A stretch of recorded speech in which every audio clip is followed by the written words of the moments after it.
Hospice is compassionate whole-person care for patients with an advanced illness.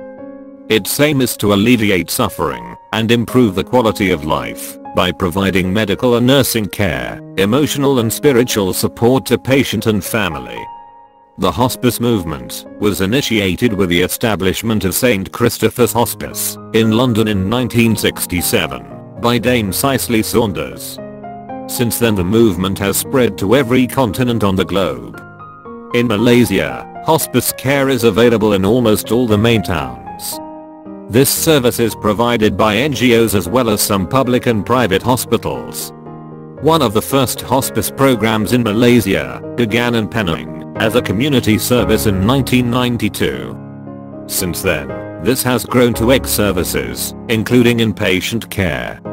Charis Hospice is one of the active organization as a provider of palliative home care services in community of Penang.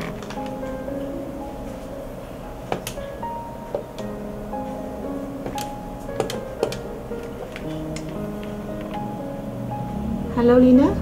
Hey, Priscilla here, huh? Hey, how's your mom now?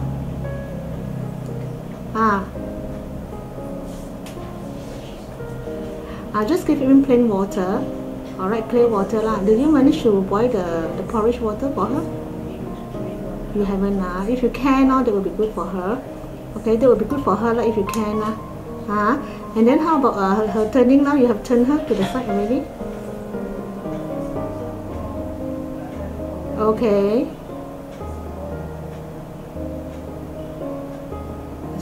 Okay, same side lah. How about the vomiting? Okay lah, subsided already lah. So, no, okay, that's right. Free fluids today. And then also what happened? Is she able to? When you call her, can she open her eyes? She cannot open her eyes, but then she knows that you are doing all the feeding and waiting for her lah. You're too sure also, huh? Anyway, I called just now pastor regarding your case. Not really pastor, Miley, regarding whether that they can put it on the prayer list and then they might come to visit you. Miley from CCOP. Maybe I just told them that your mother is quite ill. They might want to put him on the prayer list and then we can come over to visit you. To support you now, okay, so tomorrow I shall review your mom again, okay.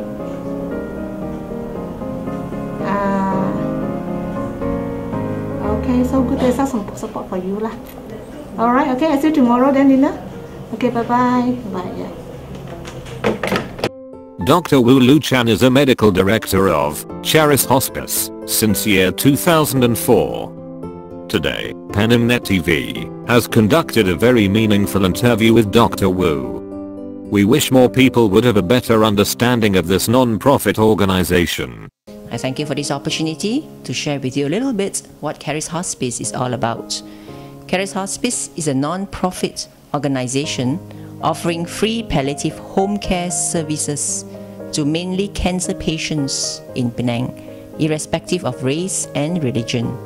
Our services are provided by a team of trained medical personnel, doctors and nurses, and volunteers. What is palliative care, you might ask? Palliative care emphasizes quality of life.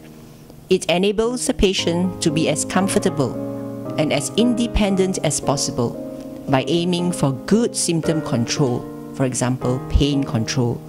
It empowers the family to cope by teaching simple nursing skills. It provides psychosocial and spiritual support for both the patients and the family members. Cancer has been and is still a dreaded disease. The incidence is rising. The need for palliative care will also rise. The burden of having cancer is heavy for the patient and the family, but it can be made lighter by having some people coming alongside. Unfortunately, many families are not aware of what palliative care is and what it can do for their loved ones. Or they may be reluctant to accept help, or they may be in denial of the severity of the disease, or they simply may not have access to palliative care. Charis Hospice was initiated by several individuals and churches in December 2004. It is hoped that with greater public awareness and support, we will be able to make an impact in our community in Penang by giving good palliative home care services. In essence, we cannot add days to life, but we may be able to add life to days. Mr. Quek from Penang Net TV. I'd like to ask you a few questions from what you have just mentioned about, what Charis Hospice is about. To a layman person, to a person who does not really understand these medical terms, what would you say, or how would you explain to people what's meaning by palliative care? Okay, I think let me highlight a few key words there. Palliative care is a medical support care, which means that it does not just mean we are there, for example, to hold the patient's hand when the patient is dying. No, we do more than that. Support care, especially in the area of pain relief. Some diseases, like cancer, a good number of patients do have pain at one stage or other of their disease. And we are there to use whatever medical modalities, be it drugs or other modalities, to help to control the pain of the patient. And in doing so, we hope to be able to add some quality of life to the patient. We cannot prolong his life, but we're there to help to improve quality of life. So pain control is just but an aspect of what we do. Other than medical support, you do also give moral support, advice, making the patient feels that she's not alone there. Yes. She has got people around her. Yes. Interested in trying to helping her. Yes. All that, right? Yes, I think you hit it on the nail. Because I think for any patient who goes through a life-threatening illness, it is frightening. Yes, especially their emotion will be a lot more affected when they are ill. Yes, not just them, but the family members as well. Yeah.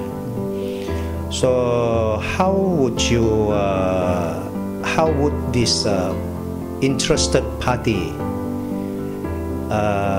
come and get service from Charis Hospice? How do they do it? Okay, they can call us up or come and see us here, and the medical team will find out a little bit more medical information. We need some medical information so that we know how best to help the patient. Not all cases are suitable for our care. Charis Hospice only does home care, for example. So we do not take in patients here to care for them. There are some patients that the family members just cannot cope at home, and there are no supports. So cases like this, we cannot take them in because we're not there 24 hours. In other words, is you do not accept patients in your center, but you do send volunteers, nurses, doctors to the patient's home. Yes, right? That's what we mean by home care. Yeah. So nurses, my nurses especially, are the frontline medical people. So they will be the key people to move into their home, to assess the patient, and then to manage the patient under my supervision. Just now you mentioned about the patient or interested party can contact you at this center. Can you just say out the center's telephone number, contact number also? Yeah. Our telephone number is 82667557. Okay, this number will appear on the screen. You see it on the screen. Other than this, doctor, maybe there is a little bit more, or there will be more activities that you and the volunteer group do. Maybe just as I understand that you do also help patients, especially poor patients, on the transport side, taking them from their home, go for chemotherapy, and then taking them back home again. Would you explain that? Not on a regular basis. Our emphasis is mainly on medical support. So the medical support will be more directly related to medical and nursing care. But if we have enough volunteers, then, as you mentioned, transportation possibly can be helped out by the volunteer. But usually the family or they themselves must have some resources, because our emphasis is on medical support care. Okay, doctor, for this kind of charity organization that you are giving a support, I'm sure you are, as the time goes by, you have your overhead to cover, right? And I think since this is a non-profit organization, having financial support is very, very important for your existence, and for you to effectively cover all these activities that you need to do.